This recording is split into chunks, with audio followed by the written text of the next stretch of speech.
Eloquent ادب کے ویور سے گزارش ہے کہ ہمارے چینل کے پلے لسٹ آپشن کو ایکسپلور کریں اور جتنے بھی آڈیو بکس کمپلیٹ ہو چکے ہیں جیسے داستان ایمن فروشوں کی، شمشیر بے نیام، آخری چٹان اور ایک بت شکن پیدا ہوا، فردوس ابلیس اور نیل بہتا رہا، اندلس کی ناگن، مارکہ کربلا، ان سب آڈیو بکس کو خود بھی سنیں اور زیادہ سے زیادہ شیئر کرنے کی کوشش کریں۔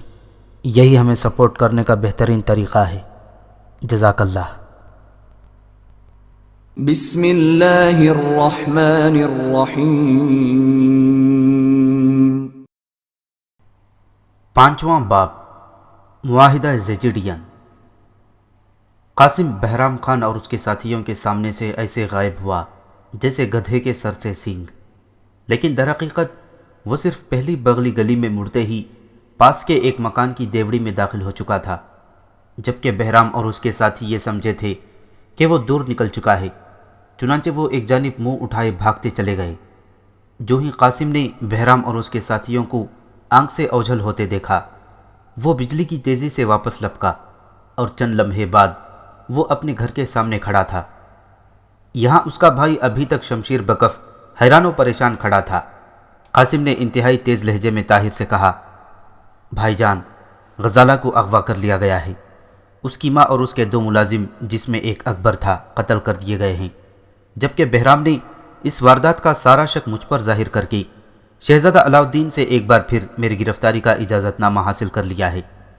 میں فی الفور غزالہ کو بازیاب کرنا چاہتا ہوں، جبکہ شہزادہ اور بہرام مجھے ایسا کرنے نہیں دیں گے۔ چنانچہ میں نے فیصلہ کیا ہے کہ میں ابھی اور اسی وقت از خود البانیہ کے راستے پر غزالہ کی بازیابی کے لیے جاؤں گا، کیونکہ مجھے یقین ہے کہ غزالہ کو ابو جعفر کے آدمیوں نے سکندر بیگ کے لیے اغوا کیا ہے۔ واردات نصف شب کی ہے اور اغوا کنندگان یہاں سے زیادہ دور نہیں گئے ہوں گے۔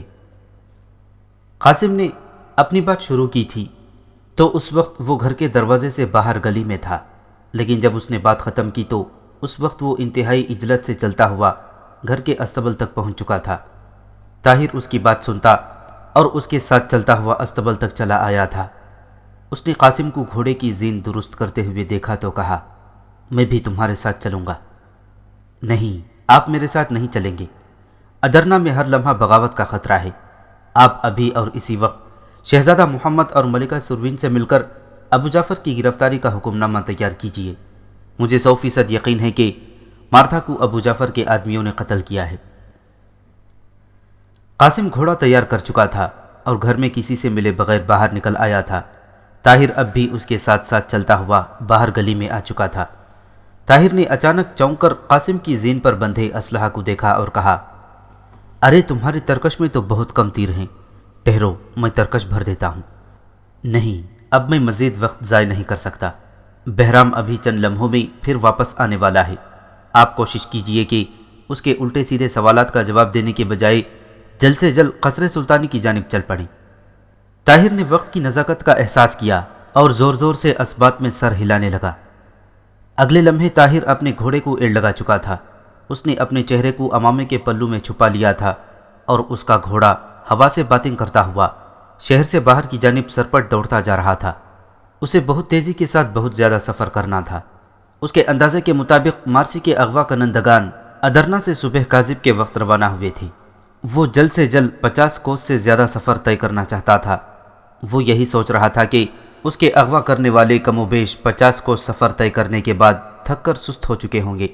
اس کا طاقتور گھوڑا ادرنا کے مضافات کی دھول اڑاتا ہوا البانیہ کی جانب اڑا چلا جا رہا تھا۔ ادھر طاہر قصر سلطانی میں پہنچا۔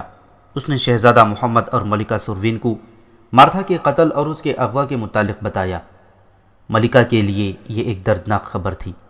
وہ مارسی کو بہت عزیز تھی اور مارتھا کے بارے میں کسی بھی حد تک جانتی تھی۔ جب طاہر نے ملکہ سے ابو جعفر کی گرفتاری کی بات کی تو ملکہ بری طرح چونک اٹھی اور اس نے فی الفور کہا، بے شک اس شخص کو ابھی اور اسی وقت گرفتار کر لیا جائے۔ لیکن شہزادہ محمد نے اسے بتایا کہ ابو جعفر شہزادہ علاؤالدین کا منظور نظر ہے اور شہزادہ علاؤالدین ابو جعفر کے بجائے قاسم بن ہشام کی گرفتاری کا حکم دے چکا ہے۔ شہزادہ محمد نے یہ بھی بتایا کہ قاسم مارسی کی بازیابی کے لیے بہرام خان کے چنگل سے جان چھڑا کر ادرنا کے راستے پر روانہ ہو چکا ہے۔ اب صورتحال کی نزاکت ملکہ کی سمجھ میں آئی اور اس نے کچھ دیر سوچنے کے بعد کہا، ٹھیک ہے، تو پھر ہمیں شہزادہ علاؤالدین سے بات کرنی ہوگی۔ چلیے آپ دونوں بھی میرے ہمراہ چلیے، میں ابھی شہزادے سے بات کرتی ہوں۔ طاہر اور شہزادہ محمد ملکہ کے ہمراہ شہزادہ علاؤالدین کے کمرے خاص میں آئے۔ ملکہ سب سے پہلے آگے آگے چل رہی تھی، اس کی 2 خادمائیں اس کے دائیں بائیں تھیں اور طاہر شہزادہ محمد کے ہمراہ ملکہ کے عقب میں چل رہا تھا۔ جو ہی ملکہ علاؤالدین کے کمرے خاص میں داخل ہوئی تو یہ دیکھ کر چونک اٹھی کہ شہزادہ صاحب فراش تھا، وہ بستر پر لیٹا ہوا تھا۔ اس کے نزدیک شہر کا مشہور طبیب سلیم پاشا موجود تھا۔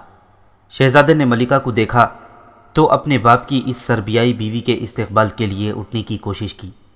اس نے کوہنی بستر پر ٹکائی اور اٹھ کر بیٹھا، لیکن اگلے لمحے اسے شدید کھانسی آنے لگی۔ اب شہزادہ محمد اور ملکہ دونوں پریشان ہو گئے۔ انہیں تو معلوم ہی نہ تھا کہ علاؤالدین اس قدر بیمار ہے۔ شہزادہ محمد چند دن قبل اپنے بھائی کی عیادت کے لیے آیا تھا، لیکن اس وقت تو علاؤالدین اچھا خاصا چلتا پھرتا تھا اور اسے صرف بخار کی تکلیف تھی، لیکن آج بھائی کو یوں صاحب فراش دیکھ کر محمد کا کلیجہ کانپ گیا۔ شہزادہ علاؤالدین سلطنت کا ولی عہد تھا، سلطان مراد خان ثانی کا بڑا بیٹا ہونے کے ناطے سلطان کا لاڈلا اور منظور نظر تھا۔ شہزادہ علاؤالدین سے سلطان کو بے حد محبت تھی۔ محمد نے سوچا کہ اگر اس کے باپ کو اپنے لاڈلے بیٹے کی اس قدر شدید بیماری کا پتہ چلے تو وہ دیوانہ ہو جائے۔ محمد غمزدہ قدموں سے آگے بڑھا اور بھائی سے کہنے لگا، بھائی جان، آپ اس قدر بیمار ہیں اور آپ نے ایک پیغام تک نہیں بھیجا۔ محمد بھائی کا جواب سنے بغیر طبیب کی طرف مڑا اور بولا، طبیب، یہ آپ کی ذمہ داری تھی، بھائی جان تو علیل ہیں، آپ ہی ان کے معالج ہیں، آپ کو چاہیے تھا کہ ہمیں اطلاع کرتے۔ ملکہ اپنی شاہانہ شان و شوکت کو بھول کر شہزادہ علاؤالدین کے پاس تخت پوش پر بیٹھ گئی اور شہزادے کا ہاتھ اپنے ہاتھ میں لے کر کہا، علاؤالدین، کیا آپ ہم سے ناراض ہیں؟ آپ اس قدر علیل ہیں اور آپ نے کسی کو بتایا تک نہیں۔ نہیں ملکہ معظمہ، ایسی بات نہیں، ہم کل تک بالکل ٹھیک تھے، بس آج صبح اچانک صحت زیادہ گر گئی ہے۔ بخار اور کمزوری تو تھی، لیکن آج صبح ایک بری خبر نے صحت پر بہت زیادہ منفی اثر ڈالا ہے۔ مزاج دشمنا، خدا نہ کرے آپ کے نزدیک کوئی بری خبر آئے، ایسی کون سی خبر ہے جس نے آپ کو اس قدر مزمحل کر دیا؟ ملکہ نے انتہائی محبت سے علاؤالدین کے ہاتھ دباتے ہوئے پوچھا تو علاؤالدین نے کہا، دراصل ہم سے چند دن پہلے یہ غلطی ہوئی تھی کہ ہم نے آپ کے بہت زیادہ اصرار پر سلطنت کے ایک خطرناک دشمن کو آزاد کر دیا تھا۔ یہی وجہ ہے کہ آج ہم نے اس بری خبر کا بہت زیادہ اثر لیا ہے۔ ہم نے آپ کے کہنے پر قاسم بن ہشام کو رہا تو کر دیا تھا، لیکن اس نے گزشتہ شب ہماری سلطنت کی دیرینہ مہمان مارتھا بیگم کا قتل کر کے اس کی نوجوان بیٹی کو اغوا کر لیا ہے۔ اسی خبر نے ہمیں ہماری غلطی کا اس قدر شدید احساس دلایا کہ ہم صاحب فراش ہو گئے۔ ہم نے بہرام خان کو قاسم بن ہشام کی زندہ یا مردہ گرفتاری کا حکم دے کر روانہ کر دیا ہے۔ آپ فکر مت کیجیے، یہ نوجوان گرفتار ہو گیا تو ہماری صحت خود بخود ٹھیک ہو جائے گی۔ کمرے میں موجود تمام افراد شہزادہ علاؤالدین کی بات سے اپنی اپنی جگہ چونک کر رہ گئے۔ طبیب سلیم پاشا کے بدن میں سنسنی کی لہر دوڑ گئی۔ شہزادہ محمد اور ملکہ اس لیے چونکے کہ وہ جس بات کے لیے آئے تھے یہاں اس کا ذکر کرنے کی بھی گنجائش نہ تھی، اور طاہر شہزادے کے ارادے جان کر کانپ گیا تھا۔ ملکہ سوچنے لگی کہ اب کیا کیا جائے۔ بیمار شہزادہ جو سلطنت کا وارث تھا، قاسم کے حق میں کوئی بات سننے کے لیے تیار نہ ہوگا۔ ایسے عالم میں ابو جعفر کی گرفتاری کا پروانہ حاصل کرنا کیوں کر ممکن ہو سکتا ہے؟ وہ دل ہی دل میں دعا کرنے لگی کہ کاش آج اچانک سلطان یا اس کا کوئی پیغام ہی آ جائے۔ شہزادہ بیمار تھا اور ملکہ اس کو پریشان نہ کرنا چاہتی تھی۔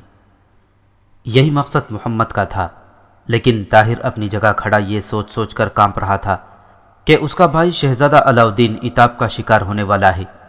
وہ اس دن کو کوس رہا تھا جب سلطان نے قاسم کو شاہی سراغ رسا مقرر کر کے ایک خطرناک کام پر لگا دیا تھا۔ سب لوگ اپنی اپنی جگہ یہی کچھ سوچ رہے تھے کہ دربان نے کمرے خاص میں داخل ہونے کی اجازت چاہی۔ شہزادہ علاؤالدین نے پرتجسس نظروں سے دربان کو دیکھا اور اسے اندر بلا لیا۔ دربان نے بتایا کہ خفیہ محکمے کا سربراہ بہرام خان ملاقات کی اجازت چاہتا ہے۔ شہزادہ علاؤالدین بہرام کا نام سنتے ہی ایک جھٹکے سے اٹھ کر بیٹھ گیا اور اس نے بہرام خان کو فوراً حاضر ہونے کی اجازت دے دی۔ بہرام خان کمرے میں داخل ہوا تو سب لوگ اس کی حالت پر حیرت زدہ رہ گئے۔ بہرام خان کے بال گرد و غبار سے اٹے ہوئے تھے اور اس کے چہرے پر بے حد زیادہ یتیمی برس رہی تھی۔ شہزادے نے کسی قدر کرخت لہجے میں پوچھا، بہرام خان، معلوم ہوتا ہے تم سلطنت کے غدار کو نہیں لا سکے۔ لیکن بہرام شہزادے کو کوئی جواب دینے کے بجائے یکلخت پھٹی پھٹی آنکھوں سے طاہر کو دیکھنے لگا اور پھر کسی بچے کی طرح ادب شاہی کی پرواہ کیے بغیر چیخ کر کہنے لگا، یہی ہے شہزادہ حضور، یہی ہے وہ شخص جس نے قاسم بن ہشام کو فرار ہونے کا موقع دیا۔ یہ قاسم بن ہشام کا بڑا بھائی طاہر بن ہشام ہے، اسے فوراً گرفتار کرنے کا حکم دیجیے شہزادہ حضور۔ اس شخص نے عین اس وقت جب میں قاسم بن ہشام کے ہاتھ میں زنجیر ڈالنے والا تھا میرے سپاہیوں پر حملہ کر کے بساط کو الٹ دیا۔ شہزادہ حضور، یہ قاسم بن ہشام کا بھائی ہے اور انتہائی خطرناک تلوار باز ہے، یقیناً یہ بھی بھائی کی سازش میں شریک ہوگا۔ طاہر تو کیا، یہ صورتحال شہزادہ محمد اور ملکہ حتیٰ کہ سلیم پاشا کے لیے بھی غیر متوقع تھی اور شہزادہ محمد کی امیدوں پر اوس پڑنے لگی۔ طاہر بری طرح سٹ پٹا گیا تھا۔ اس نے ایک لمحے کے لیے بھی یہ نہ سوچا تھا کہ ایک دم ایسے حالات کا سامنا بھی ہو سکتا ہے، جبکہ شہزادہ علاؤالدین اپنی بڑی بڑی کمزور آنکھیں پوری طرح کھول کر طاہر کو گھور رہا تھا۔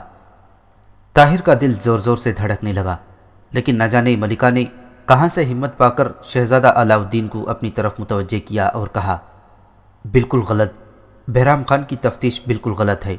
ہم پورے یقین کے ساتھ کہہ سکتے ہیں کہ البانوی کنیز مارتھا کا قتل اور اس کی بیٹی کا اغوا قاسم بن ہشام نے نہیں کیا، قیصر کے ان جاسوسوں نے کیا ہے جو نہ صرف ادرنا میں بغاوت برپا کرنا چاہتے ہیں بلکہ اپنے سب سے بڑے دشمن قاسم بن ہشام کو بھی راستے سے ہٹانا چاہتے ہیں۔ علاؤالدین، اب جلد بازی میں کوئی فیصلہ نہ کیجیے۔ سلطان معظم نے کچھ دیکھ کر ہی قاسم بن ہشام کو سراغ رساں مقرر کیا تھا۔ شہزادے کو ملکہ کی بات ناگوار گزری اور اس کی بھویں سکڑ گئیں۔ اس نے کسی قدر خشک لہجے میں کہا، ملکہ معظمہ، امور سلطنت میں ہماری نگاہیں اس جگہ تک دیکھ لیتی ہیں جہاں تک محل کی معزز خواتین نہیں دیکھ سکتی۔ آپ قاسم بن ہشام کی اس قدر طرفداری کن وجوہات کی بنا پر کرتی ہیں، جبکہ ہمارے پاس اس کے جرم کے ناقابل تردید ثبوت ہیں۔ شہزادے کے لہجے سے ملکہ اپنی جگہ پر کانپ گئی۔ اچانک کمرے میں موجود طبیب سلیم پاشا نے آگے بڑھ کر مؤدب انداز سے کہا، شہزادہ حضور، ملکہ معظمہ کی ہمدردی قاسم بن ہشام کے ساتھ نہیں بلکہ مارتھا بیگم کے ساتھ ہو سکتی ہے، کیونکہ ملکہ معظمہ یقیناً البانوی کنیز مارتھا بیگم کے ساتھ علاقائی انس رکھتی ہیں، چنانچہ ملکہ معظمہ کی بات نظر انداز کرنے کے قابل نہیں۔ ملکہ سلیم پاشا کی بات سے من ہی من میں لرز گئی۔ یہ بظاہر ملکہ کی طرفداری کا جملہ تھا، لیکن فی الحقیقت یہ گہرا طنز تھا۔ شہزادہ محمد بھی یہ طنز محسوس کیے بغیر نہ رہ سکا، اور شہزادہ علاؤالدین تو سلیم پاشا کی بات سے بری طرح برافروختہ ہو گیا۔ اس نے سلیم پاشا کو ڈانٹتے ہوئے کہا، طبیب، تم جانتے ہو تم ملکہ معظمہ کی طرفداری کے پیرائے میں کس قدر غلط بات کہہ رہے ہو۔ ملکہ معظمہ کو کسی البانوی کنیز کے ساتھ ہم سے زیادہ علاقائی انس نہیں۔ ہم تمہاری بات سے بے حد مشتعل ہوئے ہیں۔ بیمار شہزادے نے سلیم پاشا پر آنکھیں نکالتے ہوئے کہا تو سلیم پاشا کی ٹانگیں کانپنے لگیں۔ وہ کسی مکار خوشامد پرست کی طرح گڑ گڑاتے ہوئے ملکہ معظمہ کے حضور کمر تک جھک گیا اور منمناتی ہوئی آواز میں کہنے لگا، ملکہ معظمہ، یہ حقیر اور کمتر شخص اپنی کچھ گفتی پر بے حد نادم اور شرمسار ہے۔ میرا کہنے کا مطلب ہرگز یہ نہ تھا جو میرے الفاظ سے ظاہر ہوا۔ میں دل و جان سے معافی کا طلبگار ہوں۔ ملکہ نے سلیم پاشا کی گڑ گڑاہٹ کو نظر انداز کرتے ہوئے شہزادہ علاؤالدین سے کہا، علاؤالدین، اس وقت ادرنا کو دشمنوں کا خطرہ درپیش ہے۔ ہم چاہتے ہیں کہ آپ تیز رفتار قاصد کے ذریعے سلطان معظم سے براہ راست ہدایت حاصل کریں۔ ہم مارتھا بیگم کو اس طرح جانتے تھے اور اس کے پاس آنے جانے والے خطیب مغرب ابو جعفر کے بارے میں بھی کافی خبر رکھتے ہیں۔ ہمارا اب بھی یہی خیال ہے کہ آپ قاسم پر گرفت کے بجائے ابو جعفر پر گرفت فرمائیے۔ ملکہ نے شہزادے کے پہلے لب و لہجے کو بھلا کر دوبارہ اپنے مطلب کی بات کر دی، حتیٰ کہ ابو جعفر کی گرفتاری کا مشورہ بھی دے دیا۔ اب شہزادہ محمد نے ملکہ کو سہارا دینا چاہا اور اس نے کہا، بھائی جان، ہم قاسم بن حشام کے دوست کی حیثیت سے دعوے کے ساتھ یہ کہتے ہیں کہ قاسم جیسا سرفروش مجاہد اسلامی سلطنت کا دشمن نہیں ہو سکتا۔ شہزادہ محمد کی بات سے سلیم پاشا جز بجز ہو کر رہ گیا۔ اب طاہر کی بھی کسی حد تک ڈھارس بندھی، لیکن شہزادہ علاؤالدین کسی کی کوئی بات ماننے کے لیے تیار نہ تھا۔ اس نے ساری بات نظر انداز کر کے براہ راست بہرام خان سے قاسم کی گرفتاری کا اور فرار کا واقعہ دریافت کیا۔ بہرام خان اب بھی طاہر بن حشام کو آتشناک نظروں سے دیکھ رہا تھا۔ اس نے آگے بڑھ کر شہزادے کے سامنے مؤدب لہجے میں کہا، شہزادہ حضور، ہم نے قاسم بن حشام کو گرفتار کر لیا تھا، لیکن اس کے بھائی طاہر نے عین وقت پر شمشیر بکف ہو کر میرے سپاہیوں پر حملہ کر دیا اور اسی موقع سے فائدہ اٹھا کر قاسم بن حشام فرار ہو گیا۔ لیکن بہرام خان، وہ لڑکی کہاں ہے جسے تمہارے بقول قاسم نے اغوا کیا ہے؟ کیا قاسم کے پاس سے وہ لڑکی یا واردات کی کوئی اور نشانی برآمد ہوئی؟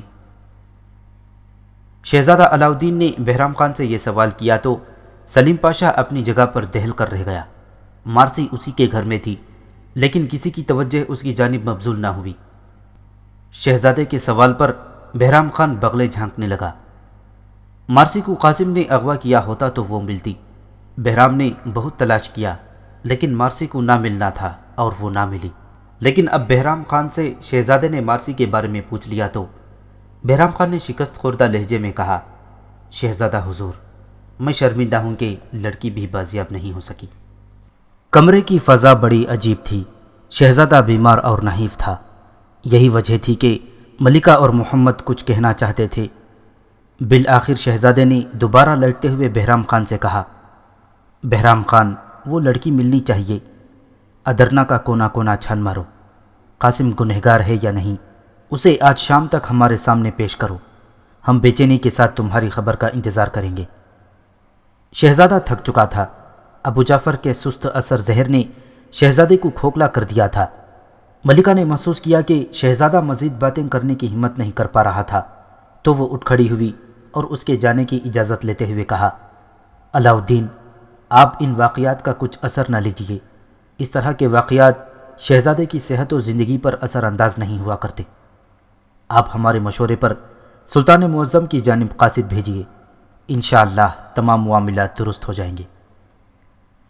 شہزادہ محمد، طاہر اور ملکہ معظمہ علاؤالدین کے کمرے سے جانے لگے تو شہزادے نے ایک دم طاہر کو اپنی طرف متوجہ کر لیا۔ طاہر بن حشام، سلطنت کے مجرم کو فرار کروانا بہت بڑا جرم ہے، لیکن ہم تمہیں ملکہ معظمہ کے ہمراہ دیکھ کر معاف کرتے ہیں۔ اب تمہارا فرض ہے کہ تم بہرام خان کے ساتھ قاسم اور اس لڑکی کی بازیابی میں مدد کرو۔ شہزادے کی بات سن کر طاہر نے پھیکے سے انداز میں سر ہلایا اور ملکہ کے عقب میں واپسی کے لیے چل دیا۔ طاہر قصر سلطانی سے فارغ ہو کر سیدھا گھر آیا۔ وہ بے حد پریشان تھا۔ گھر آیا تو سب نے قاسم کی بابت پوچھا۔ طاہر نے مختصراً بتایا کہ قاسم سلامت ہے اور جلد آ جائے گا، لیکن در حقیقت وہ خود مطمئن نہیں تھا۔ وہ باقی تمام دن قاسم کے سفر اور اس کے حالات کے بارے میں سوچتا رہا۔ رات ہوئی تو طاہر کی بے چینی اور بڑھ گئی۔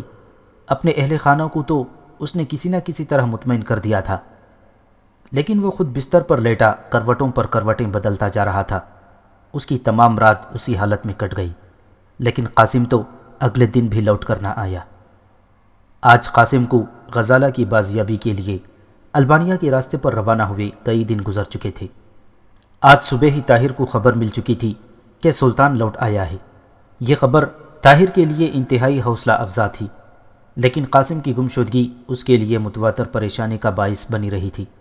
اس نے سوچا کہ اسے آج ہی سلطان سے مل کر تمام حالات بیان کر دینے چاہیے، تاکہ قاسم اور غزالہ کی تلاش کے سلسلے میں کوئی خاطر خواہ قدم اٹھایا جا سکے۔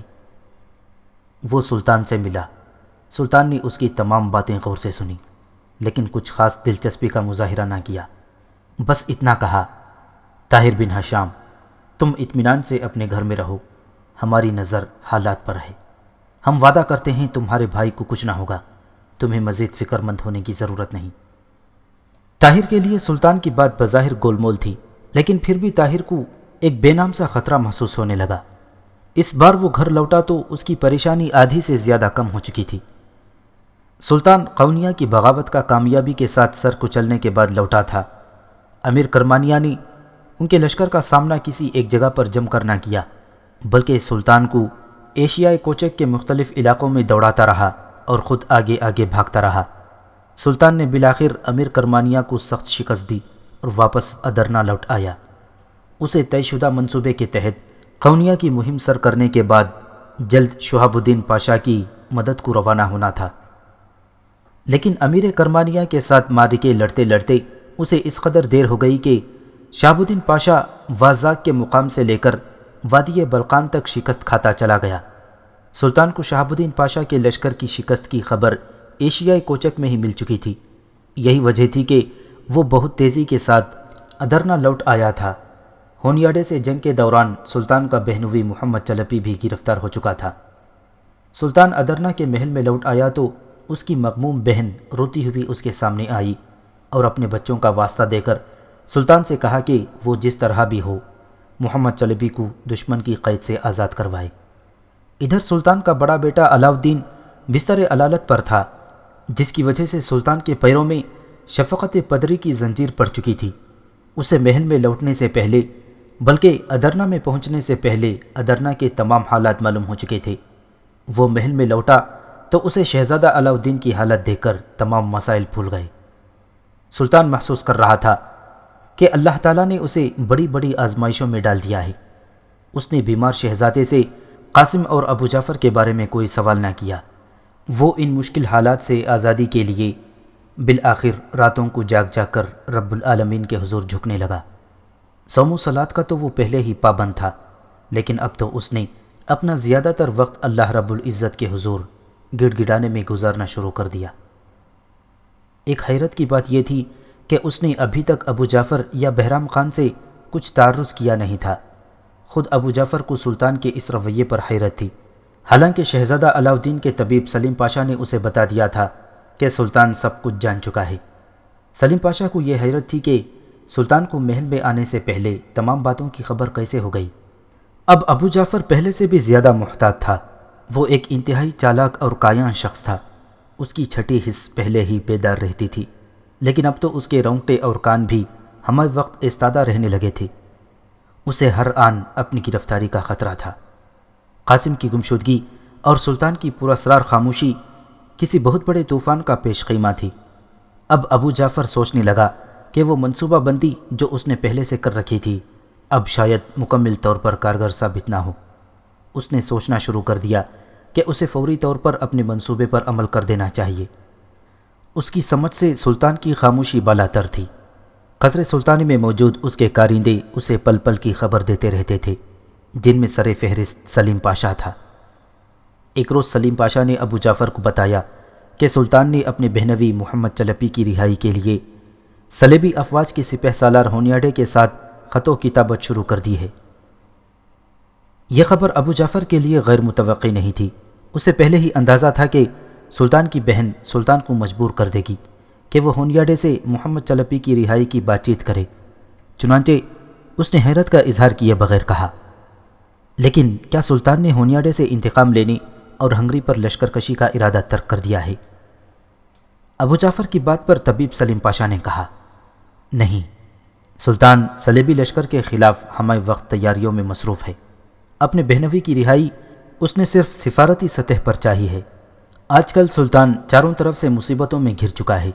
اس کا بیٹا علاؤالدین اب بہت جلد اس کی جانشینی کے قابل نہیں رہے گا۔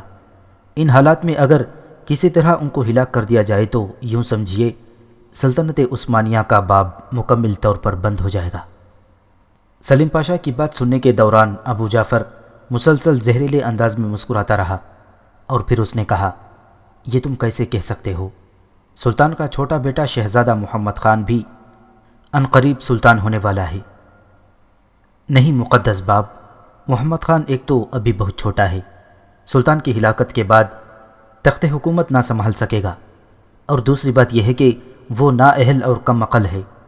اصل خطرہ تو ہمیں شہزادہ علاؤالدین سے تھا، جو اب ہمیشہ ہمیشہ کے لیے ٹل چکا ہے۔ ابو جعفر بہت مسرور تھا۔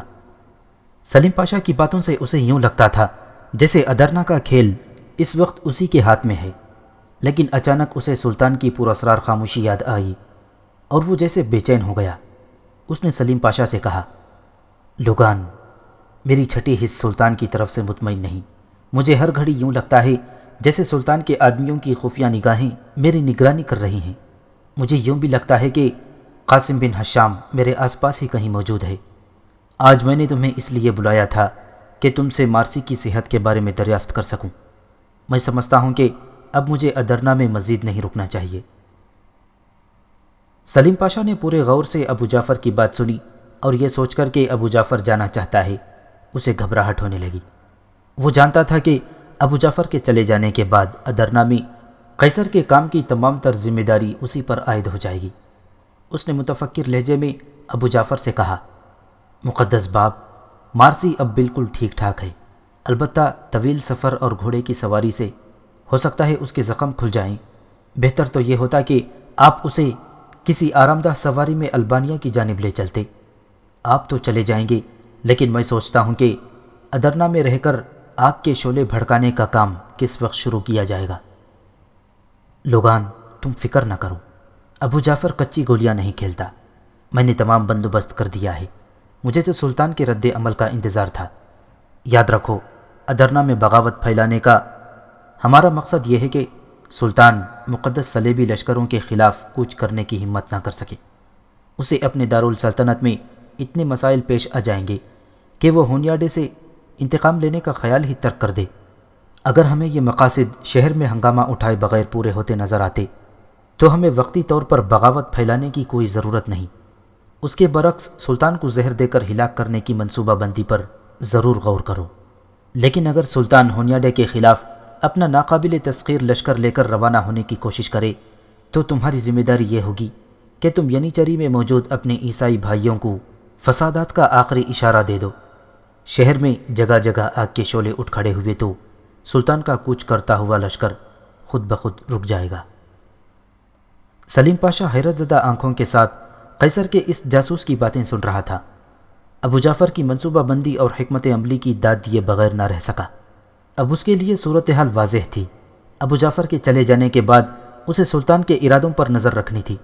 اگر سلطان صلیبی لشکر کے خلاف کوچ سے باز رہتا تو ینیچری کی بغاوت کسی طور پر روکنا سلیم پاشا کی ذمہ داری تھی، اور اگر سلطان کوچ کا ارادہ کرتا تو ادرنا کو فساد اور خون ریزی کے حوالے کرنا بھی سلیم پاشا کا کام تھا۔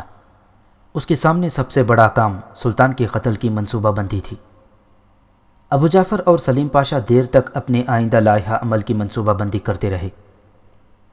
یہ طے پایا کہ فی الفور ابو جعفر کا ادرنا سے روانہ ہو جانا ہی سب سے بہتر ہے، کیونکہ قاسم کی گمشدگی اور سلطان کی پراسرار خاموشی درحقیقت ابو جعفر کے خلاف خطرے کا اعلان تھی۔ چنانچہ ابو جعفر کے فرار سے لے کر سلطان کے قتل تک تمام معاملے طے کر چکنے کے بعد سلیم پاشا نے ابو جعفر سے اجازت لی اور اپنے گھر چل دیا۔ اگلے دن جمعۃ المبارک تھا۔ ابو جعفر ادرنا کا مشہور خطیب تھا، اور وہ یہ نہیں چاہتا تھا کہ ادرنا کے لوگ اسے خطبہ جمعہ میں غیر حاضر پائیں۔ چنانچہ اس نے خطبہ جمعہ کے بعد ہفتے کی شب رات کی تاریکی میں مارسی کو لے کر البانیہ کی جانب روانہ ہونے کی حکمت عملی تیار کر لی تھی۔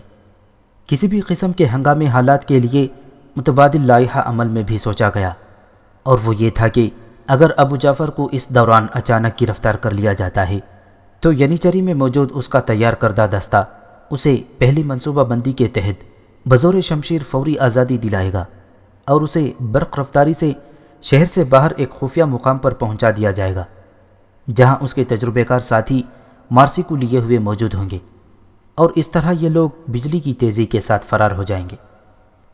شاید ابو جعفر کے نصیب میں متبادل لائحہ عمل کے ذریعے فرار ہونا ہی لکھا تھا، کیونکہ عین اس وقت جب وہ سینکڑوں لوگوں کے سامنے خطبہ جمعہ ادا کر رہا تھا، ایک انتہائی عجیب و غریب واقعہ پیش آیا۔ ہوا یوں کہ خطبہ جمعہ جاری تھا، لوگ با ادب ہو کر مسجد میں بیٹھے تھے کہ اتنے میں ممبر خطابت کے قریب سے ایک لمبا تڑنگا شخص اٹھا جس نے اپنے چہرے کو اپنے عمامے کے پلو میں چھپا رکھا تھا۔ ابو جعفر ممبر پر بیٹھا خطبہ پڑھ رہا تھا کہ وہ شخص چلتا ہوا ممبر کے پاس آ کر ٹھہر گیا۔ یکلخت پورے مجمع کی نظریں اس لمبے تڑنگے شخص پر جا پڑیں۔ مسجد میں موجود سینکڑوں افراد حیرت و استعجاب سے اس اجنبی کی جانب دیکھنے لگے۔ ابو جعفر نے اس شخص کو اپنے پاس آتے دیکھا تو اس کا خون خشک ہو گیا۔ اسے کچھ سمجھ میں نہیں آ رہا تھا کہ یہ کیا ہو رہا ہے۔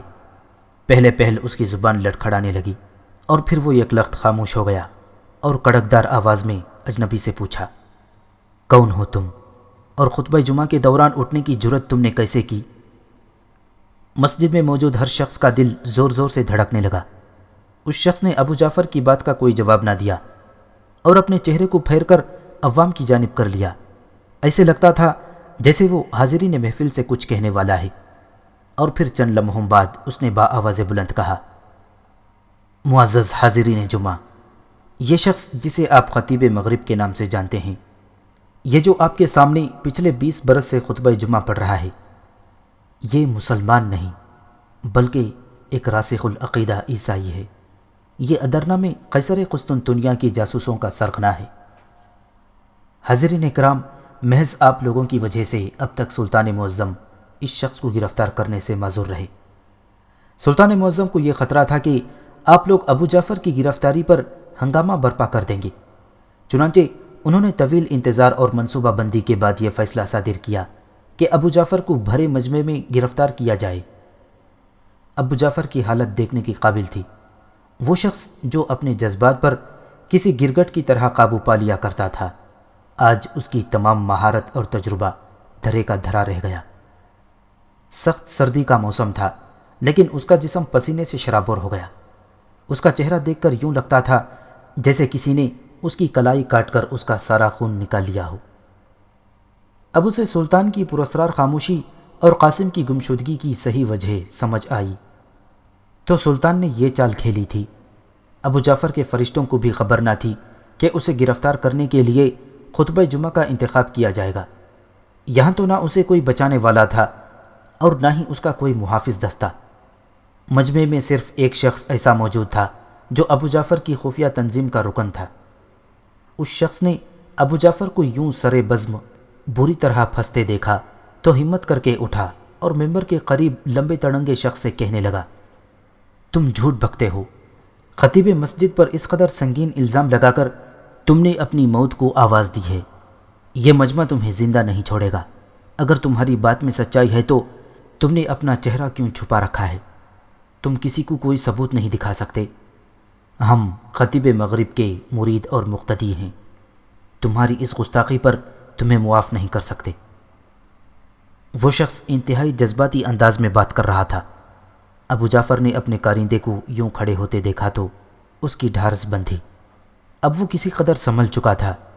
اس کے دماغ نے فوراً کام کیا اور اس نے گرجدار آواز کے ساتھ مجمع سے خطاب ہو کر کہا، پکڑ لو اس ناہنجار کو جس نے اسلام کے ایک پرانے خادم کو بھرے مجمع میں عیسائی کہہ کر اسلام اور سلطنت عثمانیہ کی توہین کی ہے۔ لوگ پہلے ہی سنسنی کی شدت سے چمگویاں کر رہے تھے اور کھسر پھسر میں مصروف تھے۔ بعض منچلے اور جوشیلے نوجوان اپنی جگہ پر بار بار پہلو بدل رہے تھے۔ جو ہی خطیب مغرب نے حکم دیا، وہ جوشیلے نوجوان اٹھے اور ممبر کے پاس کھڑے نقاب پوش کو پکڑنا چاہا۔ ابھی وہ ایک قدم بھی نہ بڑھا پائے تھے کہ پوری مسجد ایک گونجدار آواز سے گونج اٹھی۔ یہ گرجدار آواز کس کی تھی؟ یہ گرجدار آواز سلطان مراد خان ثانی کے محافظ دستے کے سپہ سالار تغرل بیگ کی تھی۔ تغرل بیگ نے شیر کی طرح دہاڑتے ہوئے کہا، خبردار، کوئی اپنی جگہ سے نہ ہلے۔ تغرل بیگ کے ہاتھ میں ننگی تلوار لہرا رہی تھی اور اس کی پشت پر شاہی محافظ دستے کے بہترین سپاہی برہنہ شمشیریں لیے کھڑے تھے۔ مجمع میں جو کوئی جہاں کہیں تھا وہیں بیٹھ گیا۔ اب ممبر کے پاس کھڑے نقاب پوش کو کوئی خطرہ نہ تھا، چنانچہ اس نے اپنے چہرے سے امامے کا پلو ہٹا لیا۔ یہ قاسم بن حشام تھا، جو آج سے کئی روز قبل مارسی کی بازیابی کے لیے البانیہ کے راستے پر روانہ ہوا تھا۔ اس نے انتہائی تیز رفتاری کے ساتھ ایک دن اور ایک رات اپنا سفر جاری رکھا، لیکن اسے پورے راستے میں اس قسم کے کوئی آثار دکھائی نہ دیے کہ مارسی کے اغوا کنندگان اس راستے پر آئے ہوں۔ اس نے جگہ جگہ مختلف لوگوں اور دہقانوں میں مارسی کو دریافت کیا تھا، لیکن اسے کوئی سراغ نہ ملا۔ اب اسے اندازہ ہو چکا تھا کہ مارسی کو ابھی تک ادرنا سے کہیں اور منتقل نہیں کیا گیا۔ وہ جانتا تھا کہ ادرنا سے صرف دو ہی راستے نکلتے ہیں، ایک وہ جو ایشیائی کوچک کی طرف جاتا ہے اور دوسرا وہ جو یورپ کی طرف۔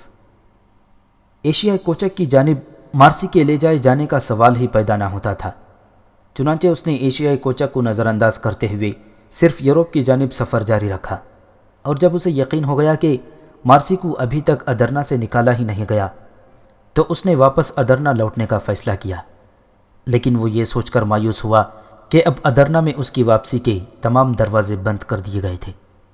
شہزادہ علاؤالدین غلط فہمی میں مبتلا ہو چکا تھا، جبکہ بہرام خان اور اس کے گماشتے شکاری کتوں کی طرح جگہ جگہ قاسم کی بو سونگتے پھر رہے تھے۔ چنانچہ اس نے فیصلہ کیا کہ وہ ادرنا میں داخل نہیں ہوگا، بلکہ شہر سے 5 کوس دور رہ کر راستہ بدل کر سلطانی لشکر کی جانب چل پڑے گا۔ وہ چاہتا تھا کہ سلطان کو تمام حالات سے آگاہ کر کے نئے سرے سے منصوبہ بندی کرے، لہٰذا یہی ہوا۔ وہ اپنے سفر کے 11ویں روز سلطان مراد خان ثانی کے سامنے تھا۔ سلطان اسے دیکھ کر حیران رہ گیا، لیکن جب قاسم بن حشام نے سلطان کو ادرنا میں ہونے والے واقعات کی تفصیلات بتائیں تو سلطان ہکا بکا رہ گیا، اور اس نے کوئی پائیدار حکمت عملی سوچنے کی غرض سے قاسم کو اپنے ہمراہ لشکر میں روک لیا۔ اس نے اپنے شاہی دستے کے با اعتماد سالار تغرل بیگ کو بھی طلب کیا اور ادرنا میں سازشوں کا قلاقمہ کرنے کے لیے نئے سرے سے منصوبہ بندی کی۔ چنانچہ قاسم بہترین سپاہیوں کا ایک دستہ اپنے ہمراہ لے کر ادرنا میں خفیہ طریقے سے داخل ہوا اور بھیس بدل کر ابو جعفر کی سازش کے تانے بانے تلاش کرنے لگا، لیکن اس نے ابھی تک کسی پر ہاتھ نہ ڈالا تھا۔ اسی اثنا میں سلطان ادرنا لوٹ آیا۔ قاسم خفیہ طریقے سے سلطان کے ساتھ ملتا رہا اور باہمی مشاورت سے یہ طے ہوا کہ ابو جعفر کی سازش میں شامل افراد کو گرفتار کرنے سے پہلے ابو جعفر پر ہاتھ ڈالا جائے۔ چنانچہ آج قاسم جمعۃ المبارک کے بھرے مجمع میں ابو جعفر پر ہاتھ ڈالنے کے لیے آ پہنچا۔